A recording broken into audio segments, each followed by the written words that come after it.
ನಮಸ್ತೆ, ಎಜೆ ನ್ಯೂಸ್ಗೆ ಸ್ವಾಗತ. ಕರ್ನಾಟಕ ರಾಜ್ಯದ ಮಾನ್ಯ ಮುಖ್ಯಮಂತ್ರಿಗಳು ಆದ ಸಿದ್ದರಾಮಯ್ಯ ಅವರ ವಿರುದ್ಧ ಮಾನ್ಯ ರಾಜ್ಯಪಾಲರು ಅಬ್ರಹಾಂ ಅವರ ದೂರಿನ ಆಧಾರದಲ್ಲಿ ಮೂಡ ಬದಲಿ ನಿವೇಶನ ವಿಚಾರದಲ್ಲಿ ತನಿಖೆಗೆ ಪ್ರಾಸಿಕ್ಯೂಷನ್ಗೆ ಆದೇಶಿಸಿರುವ ರಾಜ್ಯಪಾಲರ ನಡೆಯು ಸಂವಿಧಾನ ಬಾಹಿರವಾಗಿದ್ದು ಅದನ್ನು ನಮ್ಮ ಸಂಘಟನೆಯು ಬಲವಾಗಿ ಖಂಡಿಸುತ್ತೆ.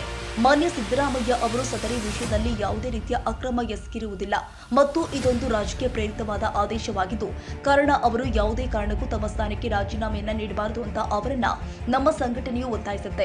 ಅವರು ಕೈಗೊಳ್ಳೋ ಕಾನೂನು ಹೋರಾಟಕ್ಕೆ ಅವರ ಪರವಾಗಿ ದಲಿತ ಶೋಷಿತರ ಬೃಹತ್ ಪ್ರತಿಭಟನೆಯನ್ನ ಹಮ್ಮಿಕೊಳ್ಳಲಾಗಿದೆ ಅಂತ ಈ ಮೂಲಕ ನಮ್ಮ ಸಂಘಟನೆಯು ಮಾನ್ಯ ಸಿದ್ದರಾಮಯ್ಯ ಅವರಿಗೆ ಬೆಂಬಲ ಸೂಚಿಸುತ್ತೆ.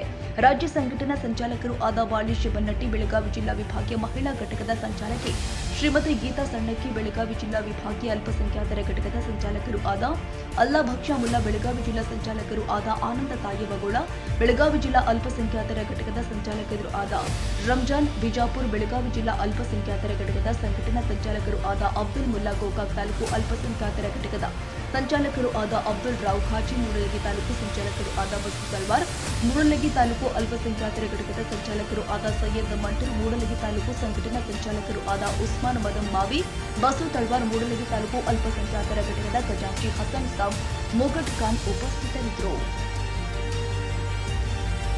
ತಾಜಾ ಸುದ್ದಿಗಾಗಿ ಎಜೆ ನ್ಯೂಸ್ 24x7ಗೆ ಸಬ್ಸ್ಕ್ರೈಬ್ ಮಾಡಿ ಮತ್ತು ಬೆಲ್ ಐಕಾನ್ ಒತ್ತಿ ತಪ್ಪದೇ ಲಿಂಕ್ ಶೇರ್ ಮಾಡಿ.